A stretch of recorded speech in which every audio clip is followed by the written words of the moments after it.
Assalamualaikum warahmatullahi wabarakatuh. Jumpa lagi dengan saya di contoh soal dan pembahasan. Untuk kali ini, kita akan membahas tentang sertifikasi benih tanaman perkebunan. Soal pertama, Phocostemon Kaplan Benz merupakan nama latin dari A. Cengkeh, B. Kelapa, C. Nilam, D. Aren. Pembahasan. Phocostemon Kaplan Benz merupakan nama latin dari C. Nilam.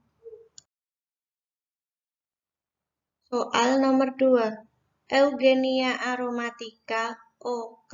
merupakan nama latin dari A. Lada, B. Cengkeh, C. Pala, D. Kemiri.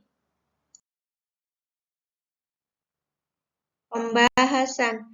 Eugenia aromatica O.K. merupakan nama latin dari B. Cengkeh.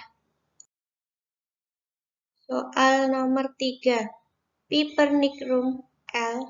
merupakan nama latin dari A. Aren, B. Kemiri, C. Lada, D. Karet. Pembahasan. Pipernicum L. merupakan nama latin dari C. Lada. Soal nomor 4. Menurut Kementan 325-KPTS-KB 020-10-2015, Pedoman Produksi Sertifikasi dan Peredaran Benih Nilam, sertifikasi dalam bentuk A. Stek dan polybag, B. Stek dan kultur jaringan, C. Biji dan stek, D. Kultur jaringan dan biji. Pembahasan. Menurut Kementan 325-KPTS-KB 020-10-2015, Pedoman Produksi Sertifikasi dan Peredaran Benih Nilam, sertifikasi dalam bentuk A. Stek dan polybag. Soal nomor 5. Hama pada tumbuhan nilam sebagai berikut, kecuali A. Ulat pemakan dan penggulung daun, B. Belalang, C. Tungau merah, D. Tupai. Pembahasan. Hama pada tumbuhan nilam sebagai berikut, ulat pemakan dan penggulung daun, belalang, dan tungau merah, maka kecuali D. Tupai.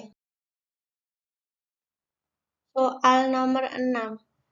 Menurut Kementan 325-KPTS-KB 020-10-2015, Pedoman Produksi Sertifikasi dan Peredaran Benih Nilam, umur optimum untuk panen benih nilam adalah A.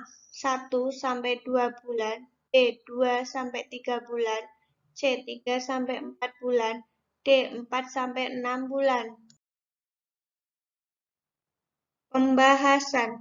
Menurut Kementan 325-KPTS-KB 020-10-2015, Pedoman Produksi Sertifikasi dan Peredaran Benih Nilam, umur optimum untuk panen benih nilam adalah D. 4-6 bulan. Soal ke-7. Untuk memperoleh benih nilam yang sehat dan murni, sebelum ditetapkan sebagai benih sumber, terlebih dahulu dilakukan pemurnian.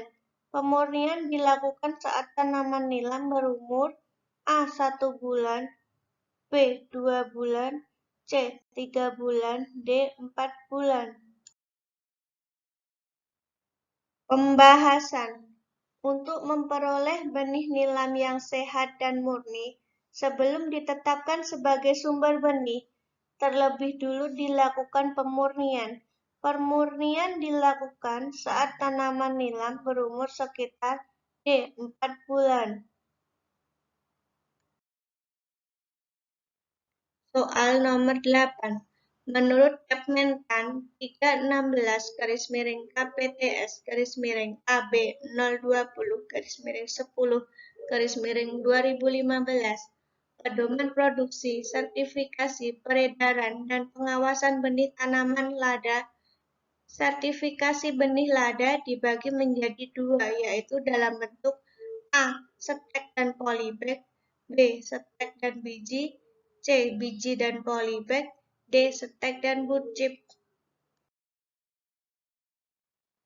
Pembahasan.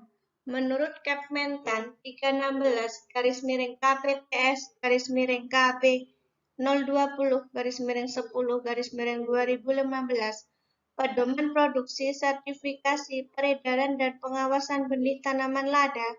Sertifikasi benih lada dibagi menjadi dua, yaitu dalam bentuk stek dan polybag. Soal nomor 9. Sertifikasi benih lada dalam bentuk stek dan polybag melalui tahapan sebagai berikut, yaitu A. Pemeriksaan administrasi, pemeriksaan lapangan, pembuatan laporan, penerbitan sertifikat mutu benih. B. Pemeriksaan lapangan, pemeriksaan administrasi, pembuatan laporan, penerbitan sertifikat mutu benih. C. Pembuatan laporan, pemeriksaan administrasi, pemeriksaan lapangan, penerbitan sertifikat mutu benih. D. Pemeriksaan administrasi, pembuatan laporan, pemeriksaan lapangan, penerbitan sertifikat mutu benih.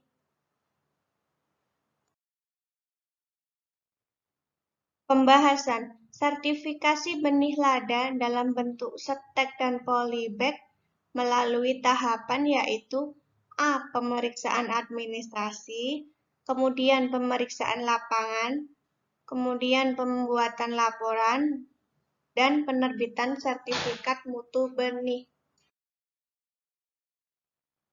Soal nomor 10. Penyakit pada tanaman cengkeh sebagai berikut, kecuali A. Penggerek, B. Bakteri pembuluh kayu cengkeh, C. Cacar daun cengkeh, D. Jamur akar putih. Pembahasan. Penyakit pada tanaman cengkeh sebagai berikut, kecuali A. Penggerek. Penggerek merupakan hama pada tanaman cengkeh. Soal nomor 11. Standar kebun induk cengkeh, populasi tanamannya minimal A. 10 tanaman pohon per hektar, B. 25 tanaman pohon per hektar, C. 50 tanaman pohon per hektar, D. 100 tanaman pohon per hektar.